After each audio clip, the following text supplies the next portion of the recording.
চাই আমরা অনেক কষ্টের মধ্যে আছি এবং হাজিদেরকে কোনোভাবে বোঝাতে পারতেছি না।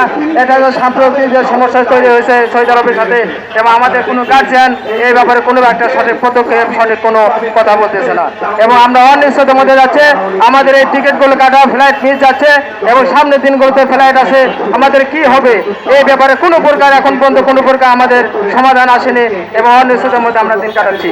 প্রিয় সাংবাদিক বন্ধুগণ, আপনাদের মাধ্যমে জানাতে চাই আমরা সকল দেশবাসীর কাছে এবং আমরা যে ঊর্ধ্বতন কর্মকর্তা আছে তাদের আমার কাছে আমরা জানাতে চাই এর সঠিক সমাধান এবং অতি দ্রুত অতি সত্বর এর সঠিক সমাধান করে আমাদের যাদের ফ্লাইট মিস গেছে এবং সামনের দিনগুলোতে যাদের টিকিট আছে এবং কোনো প্রকার প্ল্যান্টি ছাড়া কোনো প্রকার জরিমানা ছাড়া আমাদেরকে টিকিটের টাকা এবং ফুল ফি রিফান্ড করার জন্য আবেদন জানাচ্ছি।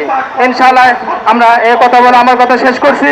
এই মুহূর্তে আপনাদের মাঝে কথা বলবেন আমাদের সম্মানিত মাধ্যমে সাংবাদিকের মাধ্যমে জায়েদবাসীর কাছে জানাতে চাই কিছু স্বার্থলোভী মহল আটক এবং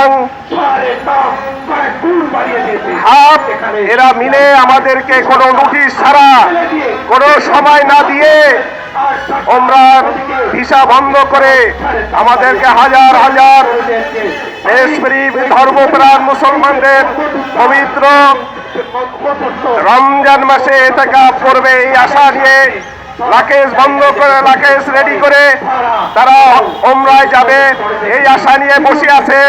আমাদেরকে কোনো নোটিশ ছাড়া তারা আমাদের এই ওমরার ভিসা বন্ধ করে দিয়েছে।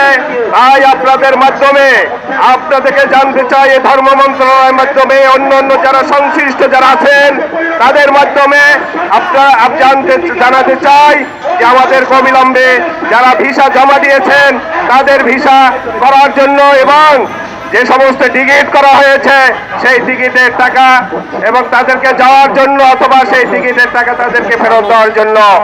সম্মানিত উপস্থিতি, এই কথা বলে আমার সংক্ষিপ্ত কথা শেষ করছি। এখন আপনাদের সামনে